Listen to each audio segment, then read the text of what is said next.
¡Ay de nosotros!, exclamó un colega desalentado. Pocos son los que resisten estos remos malditos por más de 4 meses, pero todo servicio pertenece a Dios, amigo, respondió Jeziel altamente inspirado, y como aquí nos encontramos en una actividad honesta y con la conciencia tranquila, debemos guardar la convicción de siervos del Creador, trabajando en sus obras. Para todas las complicaciones de la nueva modalidad de su existencia, tenía una fórmula conciliatoria, armonizando los ánimos más exaltados. El oficial se sorprendía con la delicadeza de su trato y capacidad de trabajo, que se aliaban a los más elevados valores de la educación religiosa recibida en el hogar. En la bodega oscura de la embarcación, su firmeza de fe no se modificó. Dividía el tiempo entre las labores rudas y las sagradas meditaciones. A todos los pensamientos sobrellevaba la nostalgia del nido familiar, con la esperanza del reencuentro con su hermana algún día, por más que se dilatase su cautiverio. De Corinto, la gran embarcación atracó en Cefalonia y Nicópolis, de donde debía regresar a los puertos de la línea de Chipre, después de un ligero paso por las costas de Palestina, de acuerdo con el itinerario organizado para aprovechar el tiempo seco y teniendo en cuenta que el invierno paralizaba toda la navegación. Afecto al trabajo, no le fue difícil adaptarse a la pesada faena de carga y descarga del material transportado, a la maniobra de los implacables remos y a la asistencia a los pocos pasajeros, siempre que necesitasen de sus servicios, bajo la mirada vigilante de Lisipo. Regresando de Cefalonia, la galera recibió a un pasajero ilustre. Era el joven romano Sergio Paulo, que se dirigía para la ciudad de Citium, en una comisión de naturaleza política. Con destino al puerto de Nea Pafos, donde algunos amigos lo esperaban, el joven patricio se constituyó, de inmediato, entre todos, en objeto de grandes atenciones. Dada la importancia de su nombre y el carácter oficial de la misión que le habían encomendado, el comandante Servio Carbo le alojó con las mayores comodidades disponibles. Sin embargo, mucho antes de atracar nuevamente en Corinto, donde la embarcación debería permanecer algunos días, prosiguiendo con la ruta previamente fijada, Sergio Paulo enfermó con fiebre elevada, abriéndosele el cuerpo en llagas purulentas. Se comentaba, subrepticiamente, que en las cercanías de Cefalonia se propagaba una peste desconocida. El médico de a bordo no consiguió explicar la enfermedad y los amigos del infectado comenzaron a retraerse con evidente escrúpulo. Pasados 3 días, el joven romano se hallaba casi abandonado. El comandante, preocupado, a su vez, con su propia situación y receloso por sí mismo, llamó a Lisipo, pidiéndole que indicase a un esclavo de los más educados y amables, capaz de hacerse cargo de toda la asistencia al ilustre pasajero. El oficial designó a Jeziel, de inmediato, y, en la misma tarde, el joven hebreo entró en el camarote del enfermo, con el mismo espíritu de serenidad que acostumbraba demostrar en las situaciones más dispares y arriesgadas. Sergio Paulo tenía el lecho en completo desorden. Varias veces, se levantaba de súbito, en el auge de la fiebre que lo hacía delirar, pronunciando palabras sin sentido y agravando, con el movimiento de los brazos, las llagas que sangraban en todo el cuerpo. ¿Quién eres tú?, preguntó el enfermo delirando, luego que observó la figura silenciosa y humilde del joven de Corinto. Me llamo Jeziel, y soy el esclavo que os viene a servir. Y a partir de aquel momento, se consagró al enfermo con todas las reservas de su afectividad. Con el permiso de los amigos de Sergio, utilizó todos los recursos de los que podía disponer a bordo, imitando la medicación aprendida en el hogar. Días seguidos y largas noches, veló a la cabecera del ilustre romano, con devoción y buena voluntad. Baños, esencias y pomadas eran manipulados y aplicados con extrema dedicación, como si estuviese tratando a un pariente íntimo y muy querido. En las horas más críticas de la dolorosa enfermedad, le hablaba de Dios, recitaba fragmentos antiguos de los profetas, que traía de memoria, acumulándolo de consolaciones y cariño fraternal. Sergio Paulo comprendió la gravedad del mal que había apartado a sus seres más queridos, y en la convivencia de aquellos días, le tomó verdadero afecto al enfermero humilde y bueno. Después de algunos días en que Jeziel conquistó plenamente su admiración y su reconocimiento, por los actos de infinita bondad, el enfermo entró en rápida convalecencia, con manifestaciones de alegría general. Sin embargo, en la víspera de regresar a la bodega sofocante, el joven cautivo presentó los primeros síntomas de la desconocida molestia que se propagaba en Cefalonia. Después de entenderse con algunos subordinados de categoría, el comandante llamó la atención del patricio, ya casi restablecido, y le pidió su aprobación para el proyecto de lanzar el joven al mar. Será preferible envenenar los peces, antes que afrontar el peligro de contagio y arriesgar tantas vidas preciosas, esclarecía Servio Carbo con maliciosa sonrisa. El patricio meditó un instante y reclamó la presencia de Lisipo, entrando los tres a tratar el asunto. ¿Cuál es la situación de este hombre?, preguntó el romano con interés. El oficial naval aclaró que el joven hebreo había venido con otros individuos, capturado por Licinio Minucio, en ocasión de los últimos disturbios de la Calla. Lisipo, que simpatizaba extremadamente con el barón de Corinto, buscó pintar con fidelidad la corrección de su conducta, su comportamiento distinguido, la benéfica influencia moral que él ejercía sobre los compañeros muchas veces desesperados y rebeldes. Después de largas consideraciones, Sergio ponderó con profunda nobleza: no puedo admitir que Geciel sea lanzado al mar con mi consentimiento. Debo a ese esclavo una dedicación que equivale a mi propia vida. Conozco a Licinio, y si fuese necesario, podré explicarle más tarde mi actitud. No dudo que la peste de Cefalonia esté destruyendo su organismo, y por eso mismo, es que les pido la necesaria cooperación, a fin de que el joven sea liberado para siempre. Pero eso es imposible, exclamó Servio renuente. ¿Por qué no?, replicó el romano. ¿Qué día llegaremos al puerto de Jope? Mañana, al anochecer. Pues bien, espero que ustedes no se opongan a mis planes, pues tan pronto alcancemos el puerto, llevaré a Geciel en un bote hasta la orilla, pretextando la necesidad de ejercicio muscular, que necesito recuperar. Ahí, entonces, le daremos la libertad. Es un hecho que se me impone, en obediencia a mis principios. Pero, señor, objetó el comandante indeciso. No acepto ninguna restricción, incluso porque Licinio Minucio es un viejo camarada de mi padre. Y continuó, después de reflexionar un momento: ¿no ibas a lanzar a este joven al fondo del mar? Sí. Pues haz constar en tus registros que el esclavo Geciel, atacado de un mal desconocido, contraído en Cefalonia, fue sepultado en el mar, antes que la peste contagiase a los tripulantes y pasajeros. Para que este hombre no se comprometa, lo instruiré al respecto, dándole unas cuantas órdenes terminantes. Además, lo noto bastante debilitado para resistir con éxito las crisis culminantes de la molestia que aún se encuentra en su etapa inicial. ¿Quién podrá garantizar que él resistirá? ¿Quién sabe si morirá abandonado, en el segundo minuto de libertad? El comandante y el oficial intercambiaron una mirada inteligente, de implícito acuerdo mutuo. Después de una larga pausa, Servio accedió, dándose por vencido: está bien, que sea así. El joven patricio extendió la mano a los dos y dijo: por este obsequio a mi deber de conciencia, podrán siempre disponer en mí de un amigo. En pocos minutos, Sergio se acercó a Geciel, semi-adormecido junto a su camarote y ya tomado por la fiebre que seguía subiendo, y le dirigió la palabra con delicadeza y bondad: Geciel, ¿desearías volver a ser libre?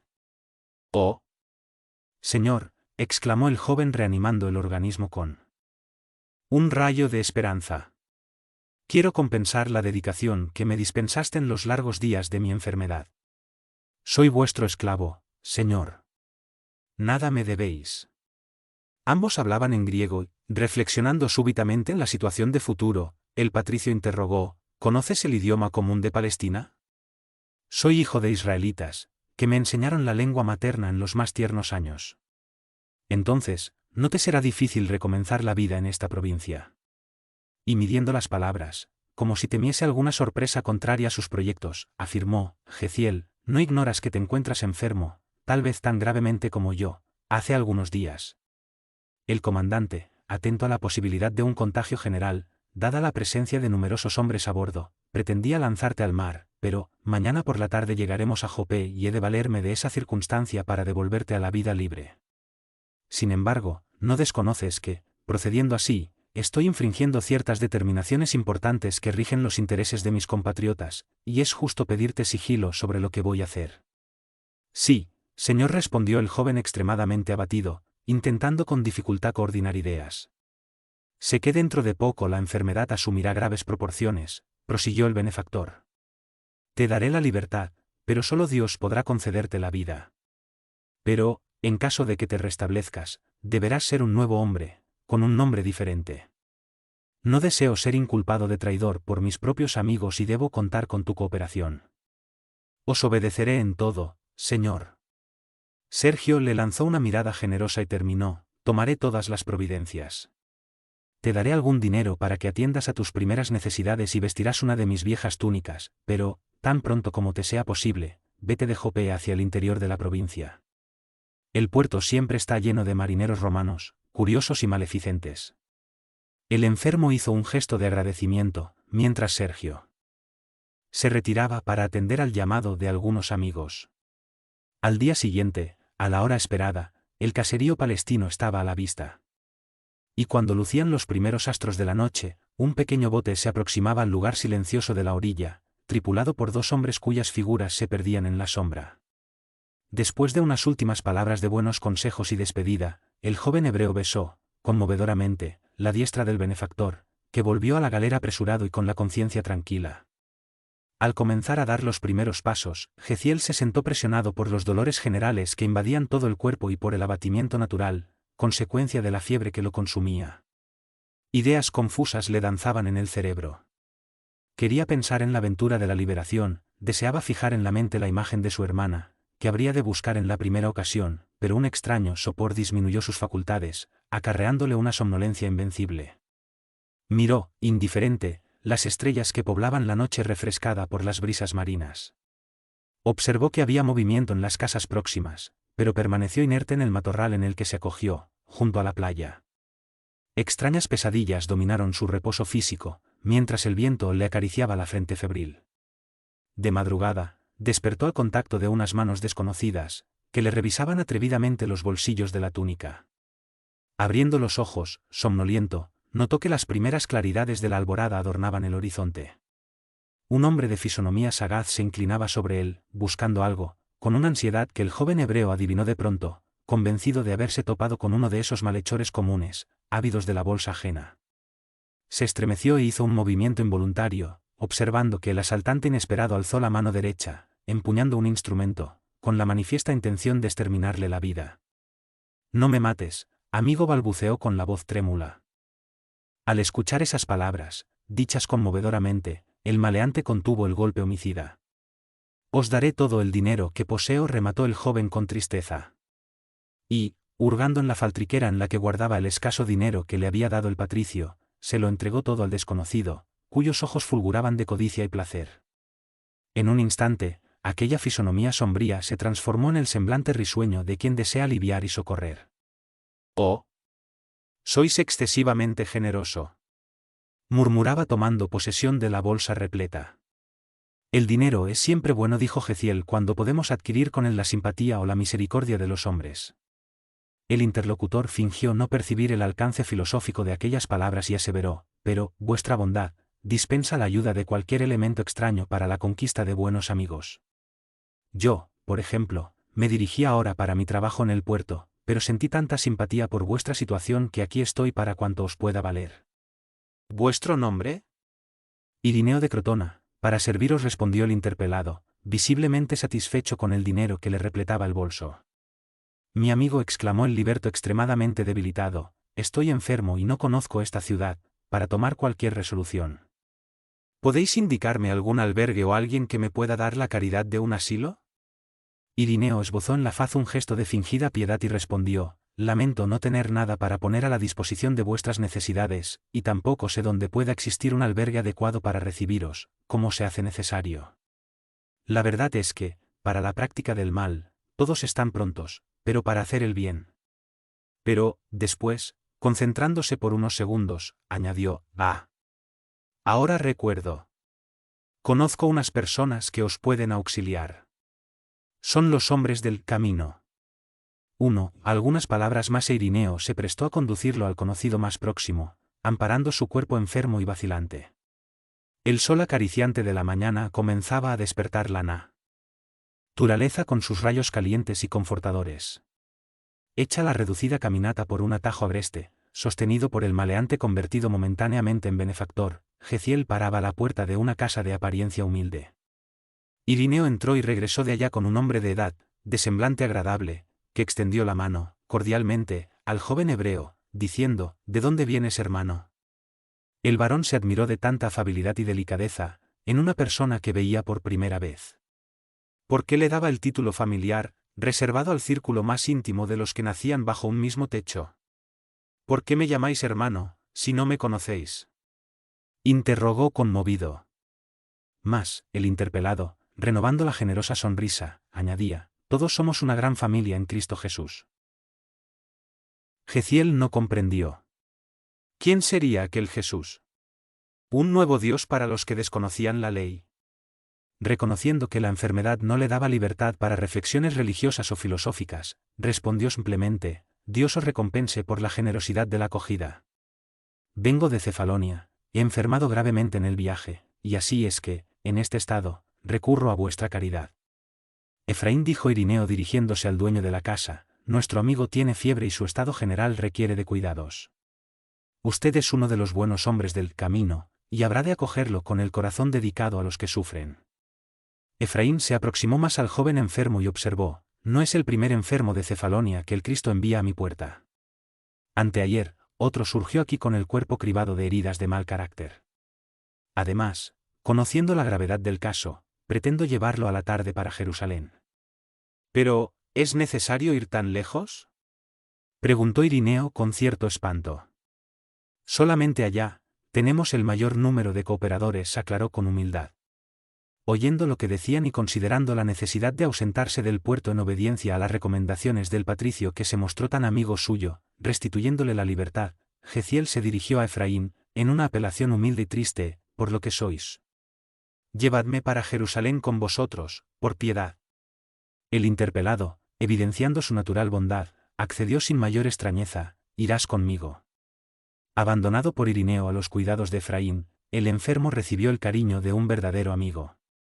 Si no fuese por la fiebre, habría trabado con el hermano un conocimiento más íntimo, tratando de conocer minuciosamente los nobles principios que lo llevaron a extenderle la mano protectora. Pero, a duras penas consiguió mantenerse con el pensamiento vigilante sobre sí mismo, para esclarecer sus cariñosas interrogaciones, confiando en la divinidad. Al crepúsculo, aprovechando la frescura de la noche, una carroza, cuidadosamente protegida por un toldo de paño barato, salía de Jope con destino a Jerusalén. Caminando con cuidado para no extenuar a la pobre bestia de carga, Efraín transportaba a los dos enfermos a la ciudad próxima, donde buscaría los recursos indispensables. Descansando aquí y allí, solamente a la mañana siguiente el vehículo paró a la puerta de un caserón de grandes proporciones, por lo demás paupérrimo en su apariencia exterior.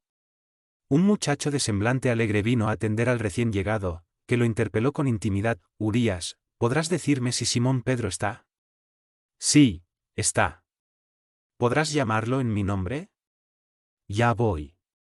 Acompañado de Santiago, hermano de Leví, Simón apareció y recibió al visitante con efusivas demostraciones de cariño. Efraín informó el motivo de su presencia. Dos desamparados del mundo requerían auxilio urgente. Pero es casi imposible, atajó Santiago. Estamos con 49 enfermos en cama. Pedro esbozó una sonrisa generosa y consideró: Santiago, si estuviésemos pescando, sería justo que nos eximiésemos de este o de aquel deber que exorbitase la esfera de las obligaciones inaplazables de cada día, junto a la familia, cuya organización viene de Dios, pero ahora el Maestro nos legó el trabajo de asistencia a todos sus hijos, en sufrimiento. En el presente, nuestro tiempo se destina a eso, veamos, pues, lo que es posible hacer. Y el bondadoso apóstol se adelantó para acoger a los dos infelices. Desde que vino del Tiberíades para Jerusalén, Simón se había transformado en la célula central del gran movimiento humanitario. Los filósofos del mundo siempre pontificaron desde cátedras confortables, pero nunca descendieron al plano de la acción personal, al lado de los más infortunados de la suerte. Jesús había renovado, con ejemplos divinos, todo el sistema de predicación de la virtud. Llamando así a los afligidos y los enfermos, inauguró en el mundo la fórmula de la verdadera asistencia social. Las primeras organizaciones de asistencia se irguieron con el esfuerzo de los apóstoles, bajo el influjo amoroso de las lecciones del Maestro. Era por ese motivo por el que la residencia de Pedro, donación de varios amigos del camino, estaba repleta de enfermos y desvalidos sin esperanza. Eran ancianos que exhibían úlceras asquerosas, procedentes de Cesarea, locos que llegaban de las regiones más lejanas, conducidos por parientes ansiosos de alivio, niños paralíticos, de Idumea, en los brazos maternales, todos atraídos por la fama del profeta nazareno, que resucitaba a los propios muertos y sabía restituir la tranquilidad a los corazones más infortunados del mundo. Era natural que no todos se curasen, lo cual obligaba al antiguo pescador a albergar consigo a todos los necesitados, con el cariño de un padre. Refugiándose allí, con la familia, era auxiliado particularmente por Santiago, hijo de Alfeo, y por Juan, pero, en breve, Felipe y sus hijas se instalaban igualmente en Jerusalén, cooperando en el gran esfuerzo fraternal. El movimiento de necesitados de toda suerte era tan grande, que hacía mucho tiempo que Simón ya no podía entregarse más a otro menester, en lo concerniente a la predicación de la buena nueva del reino. El aumento de esos servicios vinculó al antiguo discípulo a los mayores núcleos del judaísmo dominante. Obligado a valerse del socorro de los elementos más notables de la ciudad, Pedro se sentía cada vez más responsable de sus amigos benefactores y más comprometido con sus pobres beneficiados, acogidos de todas partes, en grado de recurso supremo a su espíritu de discípulo abnegado y sincero. Atendiendo a las solicitudes confiables de Efraín, tomó las providencias necesarias para que ambos enfermos fuesen instalados en su pobre casa. Jeziel ocupó un lecho aseado y sencillo, en estado de completa inconsciencia, en el delirio de la fiebre que lo postraba. No obstante, sus palabras incoherentes revelaban tan exacto conocimiento de los textos sagrados, que Pedro y Juan se interesaron de modo especial por aquel joven de rostro macilento y triste. Sobre todo Simón, pasaba largas horas entretenido en oírlo, anotando sus conceptos profundos, aunque fueran producto de la exaltación febril. Transcurridas 2 semanas exhaustivas, Jeziel mejoró, armonizando de nuevo sus facultades para analizar y sentir su novedosa situación. Se había apegado a Pedro, como un hijo afectuoso a su legítimo padre. Notando su cariño puesto de manifiesto, de lecho en lecho, de necesitado a necesitado, el joven hebreo experimentaba una deliciosa e íntima sorpresa. El ex pescador de Cafarnaún, relativamente joven aún, era el ejemplo vivo de la renuncia fraterna. Tan pronto se sintió convaleciente, Jeziel fue trasladado a un ambiente más calmado, a la sombra amena de vetustas palmeras que circundaban la vieja casa. Desde los primeros días, entre ambos se estableció la corriente magnética de las grandes atracciones afectivas. En esa mañana, las observaciones amables se sucedían, y no obstante, la justa curiosidad que le surgía del alma, sobre el interesante huésped, Simón no había logrado aún la ocasión para mantener un intercambio de ideas más íntimo, de manera que pudiese sondear sus pensamientos, enterándose de sus sentimientos y de su origen. Bajo el soplo generoso de la brisa matinal, bajo los árboles frondosos, el apóstol se animó y a cierta altura de la charla, después de distraer al convaleciente con algunos dichos afectuosos, buscó penetrar el misterio, cuidadosamente. Amigo, ahora que Dios te restituyó la preciosa salud, me regocijo porque hayamos recibido tu visita en nuestra casa. Nuestro júbilo es sincero, pues, en los mínimos detalles de tu permanencia entre nosotros, revelaste la condición espiritual de ser un hijo legítimo de los hogares organizados con Dios, por el conocimiento que tienes de los textos sagrados. Y tanto me impresioné con tus referencias a Isaías, cuando delirabas con fiebre alta, que desearía saber de qué tribu desciendes. Jeziel comprendió que aquel amigo sincero, antes hermano cariñoso en las horas más críticas de la enfermedad, deseaba conocerlo mejor, identificarlo íntima y profundamente, con una delicada estratagema psicológica. Lo halló justo y consideró que no debía despreciar el amparo de un corazón verdaderamente fraterno, para la purificación de sus propias energías espirituales. Mi padre era hijo de los alrededores de Sebaste y descendía de la tribu de Isachar, esclareció, con atención. ¿Y era tan dedicado así al estudio de Isaías? Estudiaba sinceramente todo el Testamento, sin preferencias de orden particular. Pero a mí Isaías siempre me impresionó profundamente por la belleza de las promesas divinas de las que fue portador, anunciándonos al Mesías, sobre cuya venida he meditado desde la infancia. Simón Pedro esbozó una sonrisa de viva satisfacción y dijo, «¿Pero, no sabes que el Mesías ya vino?» Jeziel tuvo un brusco sobresalto en la improvisada silla. «¿Qué decís?», inquirió ansioso. «¿Nunca oíste hablar de Jesús de Nazaret?» Aunque recordase vagamente las palabras oídas de Efraín, declaró, «Nunca. Pues el profeta nazareno ya nos trajo el mensaje de Dios para todos los siglos». Y Simón Pedro, con los ojos encendidos en la llama luminosa de los que se sienten felices al recordar un tiempo venturoso, le comentó sobre la ejemplificación del Señor, trazando una perfecta biografía verbal del sublime Maestro. En trazos de fuerte colorido, recordó los días en los que lo hospedaba en su tugurio a la orilla del Genesaret, las excursiones por las aldeas vecinas, los viajes de barca de Cafarnaún a los sitios marginales del lago. Se percibía la intraducible emoción de la voz, la alegría interior con la que rememoraba los hechos y las prédicas junto al lago encrespado, acariciado por el viento, la poesía y la suavidad de los crepúsculos vespertinos. La imaginación viva del apóstol sabía tejer comentarios juiciosos y brillantes al evocar a un leproso curado, un ciego que recuperó la vista, un niño enfermo y presto a morir, restablecido. Jeziel bebía sus palabras, enteramente extasiado, como si hubiese encontrado un nuevo mundo. El mensaje de la buena nueva penetraba en su espíritu desencantado, como un bálsamo suave. Cuando Simón parecía presto a terminar la narración, no pudo contenerse y preguntó: ¿Y el Mesías? ¿Dónde está el Mesías? Hace más de un año, exclamó el apóstol, apagando la vivacidad con el recuerdo triste, fue crucificado aquí mismo en Jerusalén, entre ladrones. Enseguida, pasó a enumerar los pungentes martirios, las dolorosas ingratitudes de las que el Maestro fue víctima, las últimas enseñanzas y la gloriosa resurrección del tercer día. Después, habló de los primeros días del apostolado, de los acontecimientos del Pentecostés y de las últimas apariciones del Señor, en el escenario siempre añorado de la Galilea distante. Jeziel tenía las pupilas húmedas. Aquellas revelaciones sensibilizaron su corazón, como si hubiese conocido al profeta de Nazaret. Y, vinculando el perfil de éste a los textos que retenía de memoria, enunció, casi en voz alta, como si hablase consigo mismo: se levantará uno, como un arbusto verde, en la ingratitud de un suelo árido, cargado de oprobios y abandonado por los hombres. Cubierto de ignominias, no merecerá consideración. Será él quien cargará el fardo pesado de nuestras culpas y sufrimientos, tomando sobre sí todos nuestros dolores. Parecerá un hombre doblado bajo la cólera de Dios. Humillado y herido se dejará conducir como un cordero, pero, desde el instante en que ofrezca su vida, los intereses del Eterno han de prosperar en sus manos. Simón, admirado de tanto conocimiento de los textos sagrados, terminó diciendo: voy a buscarte los textos nuevos. Son las anotaciones de Leví 1 sobre el Mesías redivivo.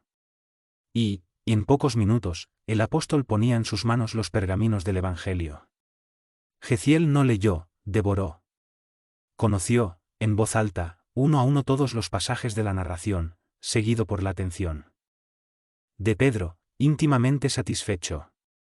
Terminado el rápido análisis, el joven advirtió: encontré el tesoro de la vida, necesito examinarlo más despacio, quiero saturarme de su luz, pues presiento que aquí está la llave de los enigmas humanos.